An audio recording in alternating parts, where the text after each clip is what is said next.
যেভাবে আসে আমাদের হামলা করলো দেখছেন, এটা হচ্ছে লাইন, ওই যে ওরা লাইন করার জন্য এই ধরনের কাজ সিরিয়ালের লাঠি সোটা তো এরাই আইছে, এরাই তো আমাদের করলে এদের কি কাগজ ছিলেন না আপনারা? না, আমরা কারো চিনি না।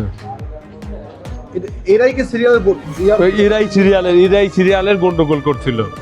সিরিয়াল দাঁড়াইছিল এরা মূলত। হ্যাঁ, এই যে লাঠি সোটা নিয়ে ভাঙতেছে, মেশিনে বাড়ি করতেছে, এই হ্যাঁ। ছিলেন না আপনারা কেউ? না, আমরা কেউ চিনি না। এখন কে কে আসলো? পুলিশ মূলত কি বলে আপনি? ওসি স্যার আইছে, এডিশনাল এসপি আইছে, টিওনো স্যার আইছে,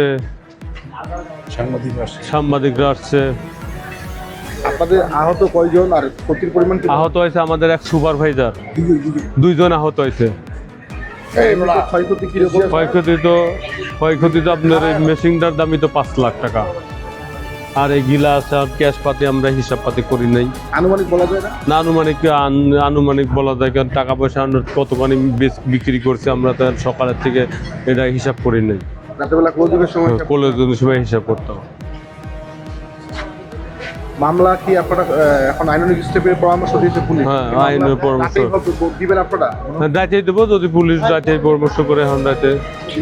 আমরা যদি এভাবে একের পর এক ফিলিং স্টেশন ভাঙচুর করি, শেষ পর্যায়ে দেখা যাবে ঠাকুরগাঁয়ে আর তেল দেওয়ার মতো কোনো প্রতিষ্ঠান আমরা খুঁজে পাবো না। এটা আমাদের নিজেদের ক্ষতি। তো আসলে তেল সংকটের একটা সময়, তো একটু সমস্যা, এটা সবাইকে মেনে নিতে হবে। কিন্তু তার মানে এই না যে আমরা এ ধরনের একটু ধ্বংসাত্মক বা এরকম অপরাধমূলক কোনো কর্মকাণ্ড আমাদের করা উচিত নয়। এই বিষয়ে সবাইকে সচেতন থাকতে হবে।